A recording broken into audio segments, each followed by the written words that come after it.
राजस्थान की राजनीति में तेजी से उभरे रविंद्र भाटी का जोर रोजगार पर सबसे ज्यादा रहता है।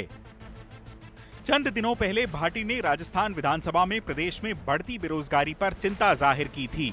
भाटी ने जोर देकर कहा था कि जहां देश में बेरोजगारी की दर 8 से 9% है, वहीं राजस्थान में यह दर 27% तक पहुंच चुकी है। बुधवार को भाटी ने विधानसभा में कहा कि बाड़मेर रिफाइनरी में स्थानीय लोगों को रोजगार में प्राथमिकता दी जाए। उन्होंने प्रश्नकाल में सरकार से पूछा कि बाड़मेर रिफाइनरी में स्थानीय लोगों को रोजगार देने पर सरकार की मंशा क्या है।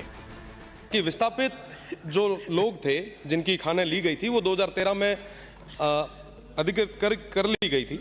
अभी तक उनको किसी तरीके का कोई जमीन नहीं मिली, न कोई क्षतिपूर्ति मिली है और इसके बदले में, इसके एवज में कोई रोजगार में प्राथमिकता भी उन लोगों को मिली नहीं है। वो कुल मिला के लोग बेरोजगार हो चुके हैं।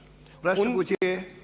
उनके लिए आप कोई विचार रखते हैं? उनको क्षतिपूर्ति का एक जो गैप हुआ है उसको देने का विचार रखते हैं? साथ ही साथ जो बेरोजगार युवा है उनको प्राथमिकता, नौकरी में प्राथमिकता देने का विचार रखते हैं? रिफाइनरी में स्थानीय लोगों को रोजगार में प्राथमिकता देने के बारे में सरकार की कोई नीति नहीं है। लिहाजा जवाब में राज्यवर्धन सिंह राठौड़ ने कहा कि किसी उद्योग के लगने पर इलाके में अप्रत्यक्ष तौर पर रोजगार बढ़ता है। इलाके में रेस्टोरेंट और परिवहन के साधनों के कारण रोजगार के अवसर बढ़ते हैं, जिससे स्थानीय लोगों को फायदा होता है। राज्यवर्धन ने कहा कि स्थानीय लोगों को नौकरी में प्राथमिकता देने का अलग से कोई विचार नहीं है।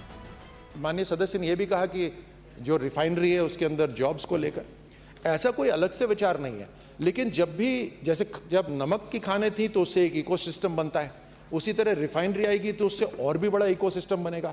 आज भवन निर्माण हो रहा है, मशीनों का काम हो रहा है, वो डायरेक्ट एम्प्लॉयमेंट है। इनडायरेक्ट एम्प्लॉयमेंट में रेस्टोरेंट है, ट्रांसपोर्टेशन है, ये सारा इनडायरेक्ट जॉब है। तो रिफाइनरी के आने से और वहां पर जो जॉब अपॉर्चुनिटी बढ़ेगी। जाहिर है सरकार के रवैये से रविंद्र भाटी बहुत खुश नहीं होंगे।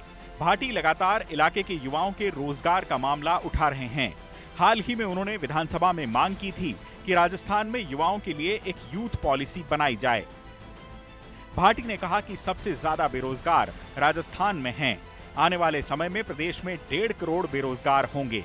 ऐसे में युवाओं को रोजगार देने वाली सरकार की योजनाएं ऊंट के मुंह में जीरे वाली साबित होंगी। भाटी ने कहा कि हमें हर क्षेत्र में नए संसाधन विकसित करने पड़ेंगे और इसके लिए साथ मिलकर काम करना होगा। बहरहाल स्थानीय लोगों को रोजगार में प्राथमिकता देने की मांग राजनीतिक तौर पर रविंद्र भाटी को लगातार प्रासंगिक बनाए रखेंगी। चुनाव आज तक।